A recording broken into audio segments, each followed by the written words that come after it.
Capítulo 13. Nicolau Flamel. Dumbledore convencera Harry a não tornar a procurar o espelho de Ogezed, e durante o resto das férias de Natal, a capa da invisibilidade permaneceu guardada no fundo do baú. Harry gostaria de poder esquecer o que vira no espelho com a mesma facilidade, mas não conseguiu. Começou a ter pesadelos. Sonhava repetidamente com os pais desaparecendo em um relâmpago de luz verde, enquanto uma voz esganiçada gargalhava. "Está vendo? Dumbledore tinha razão, aquele espelho podia deixar você maluco", disse Rony quando Harry lhe contou os sonhos.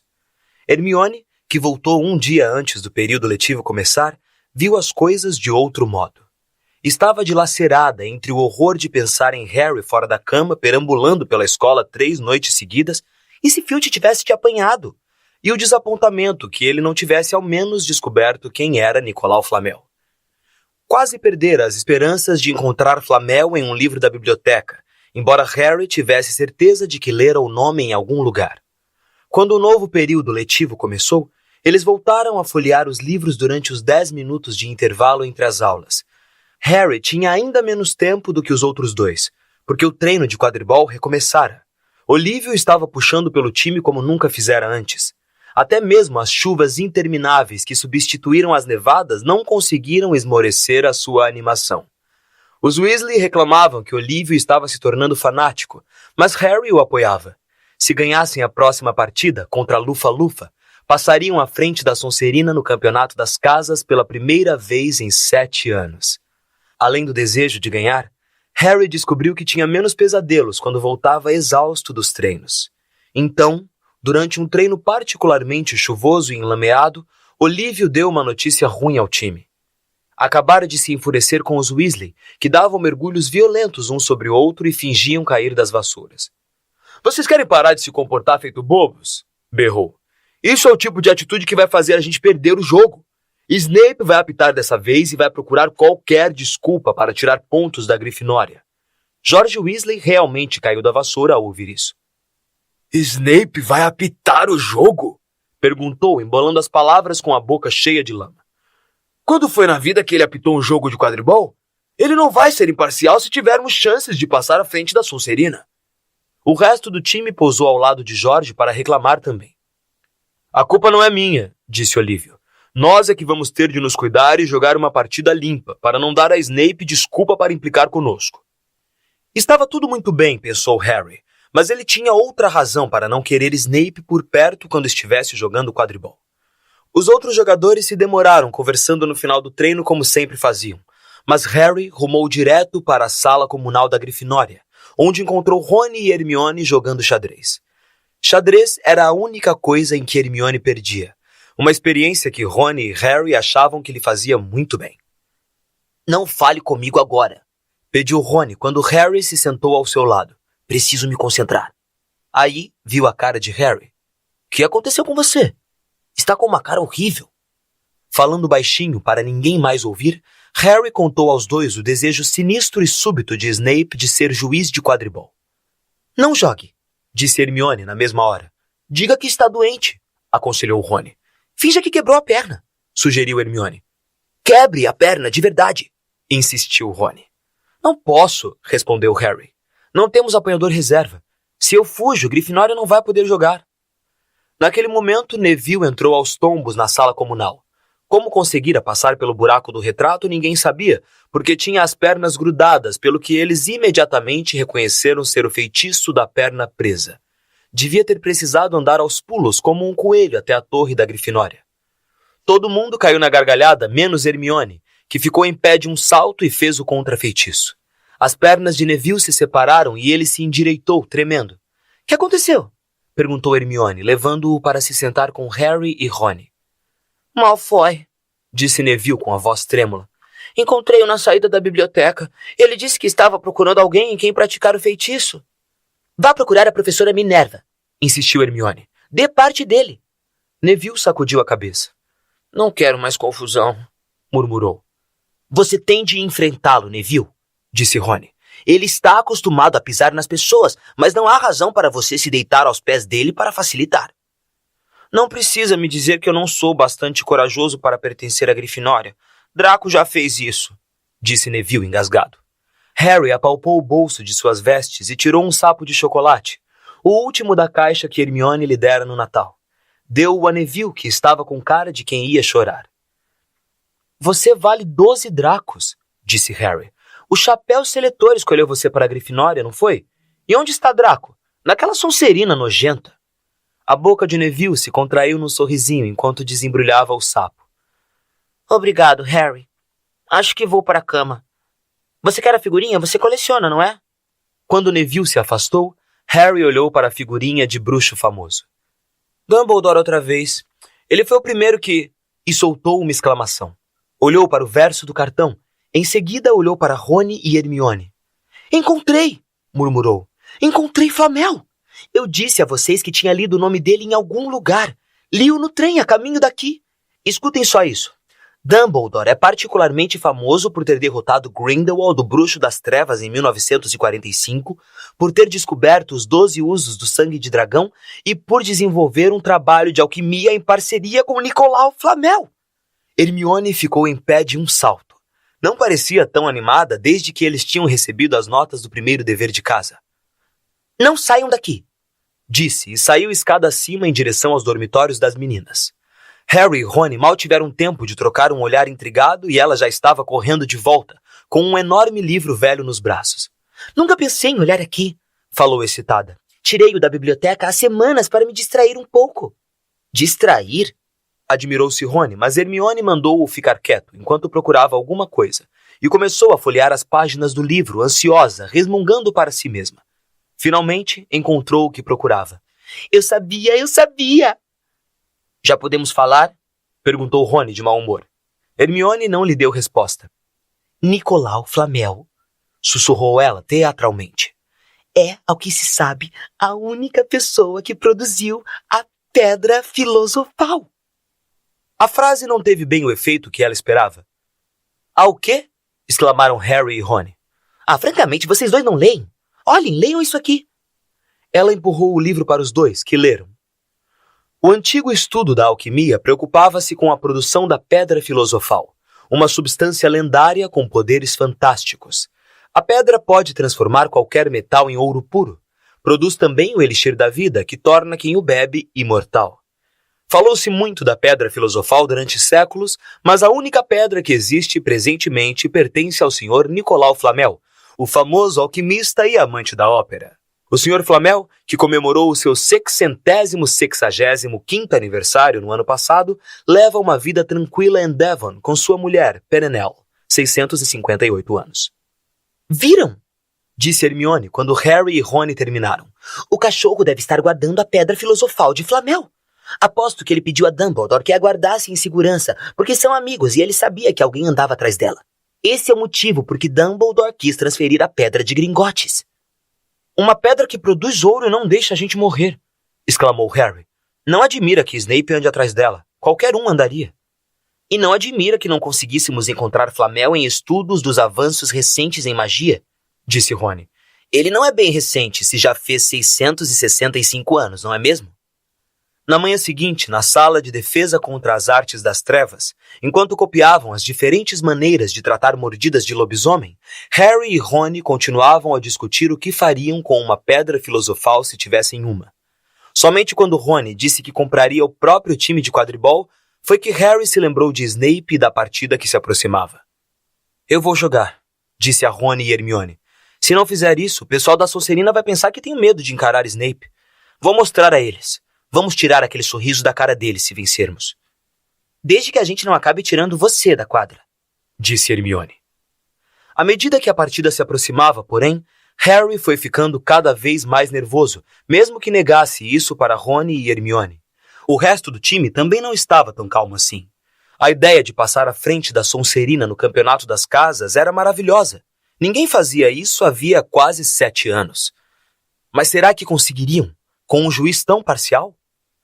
Harry não sabia se estava ou não imaginando, mas parecia estar sempre encontrando Snape por todo lugar em que ia. Às vezes ele até se perguntava se Snape não o estaria seguindo, tentando apanhá-lo sozinho.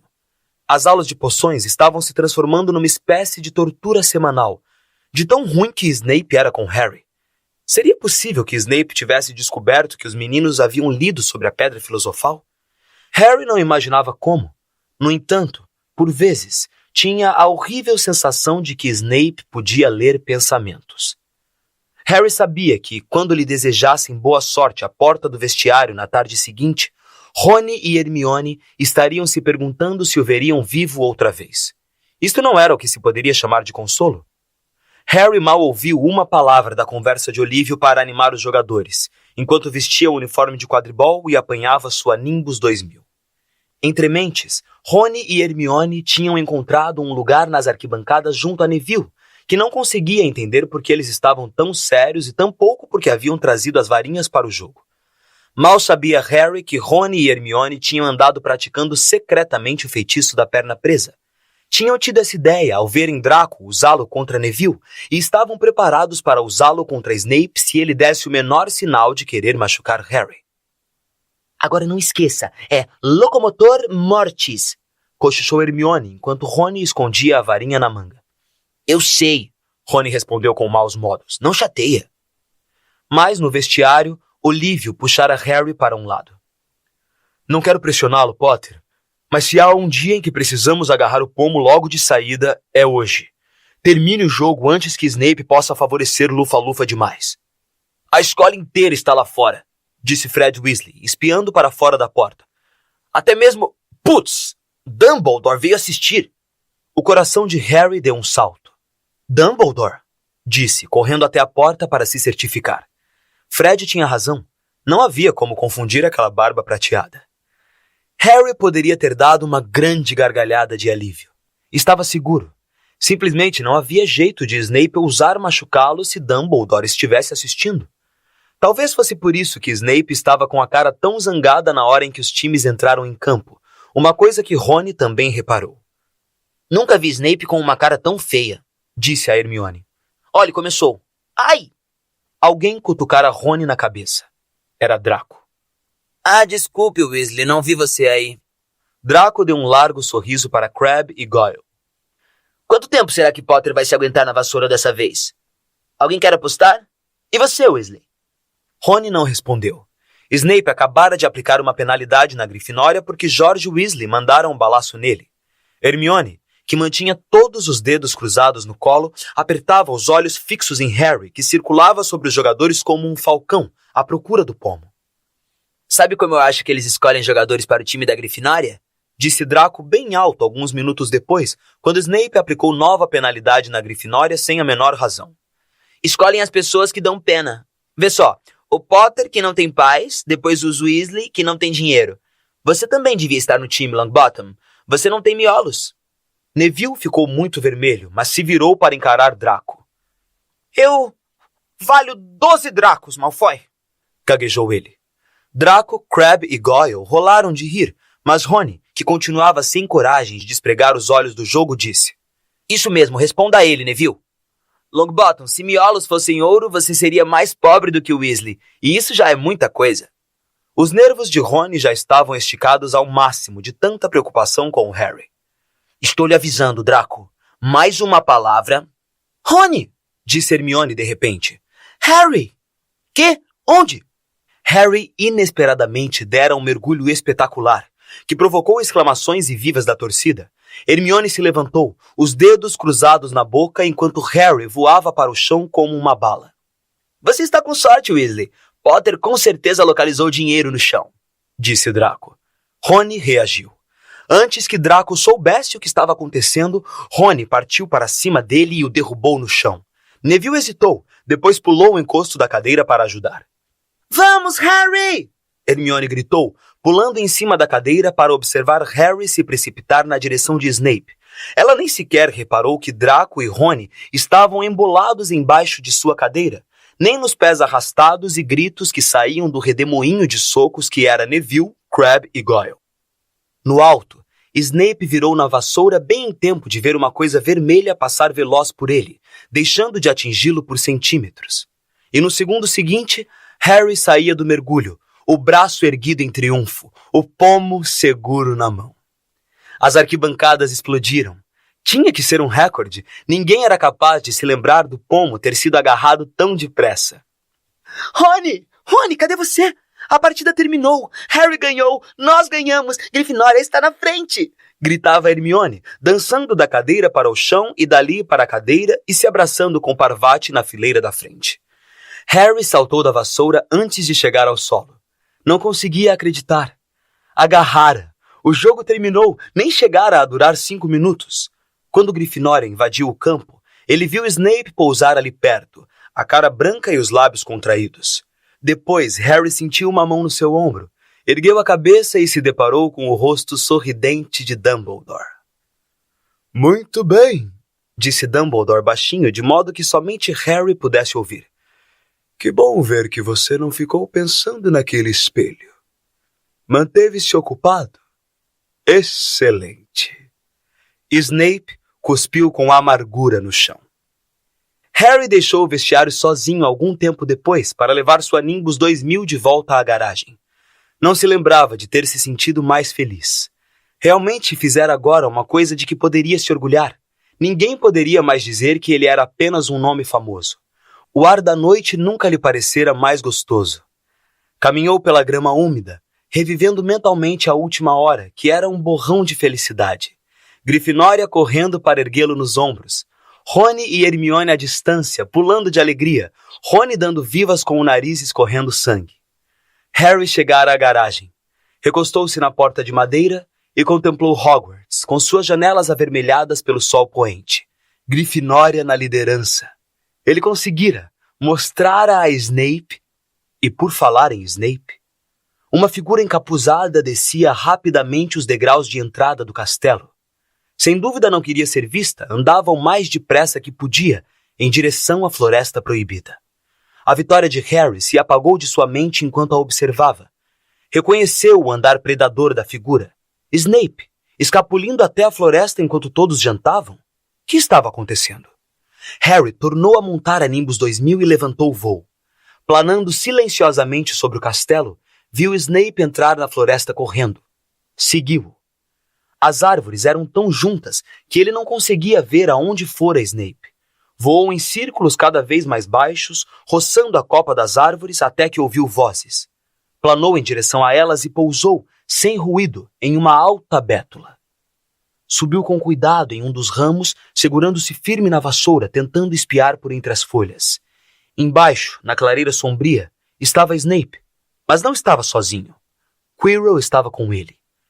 Harry não conseguiu distinguir a expressão no seu rosto, mas a gagueira estava pior que nunca. Harry apurou o ouvido para entenderem o que conversavam. Não sei por que você quis se encontrar logo aqui, Severo. Quis manter o encontro sigiloso, disse Snape, a voz gélida. Afinal, os alunos não devem saber sobre a pedra filosofal. Harry se curvou para a frente. Quirrell balbuciou alguma coisa. Snape interrompeu-o.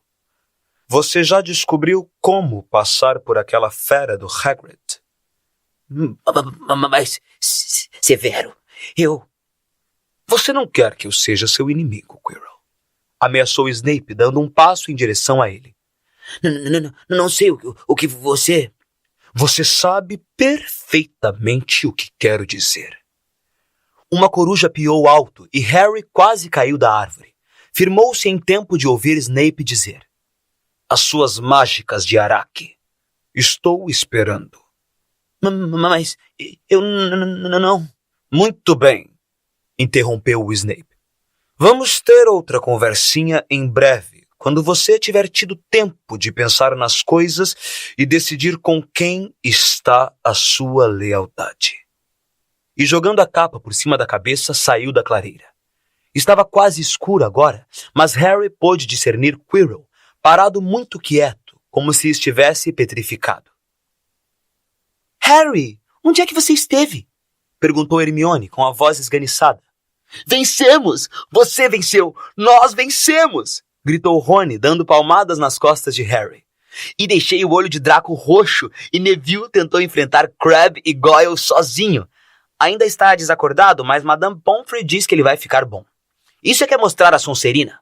Todos estão esperando você na sala comunal. Estamos dando uma festa. Fred e George roubaram uns bolos e outras coisinhas nas cozinhas.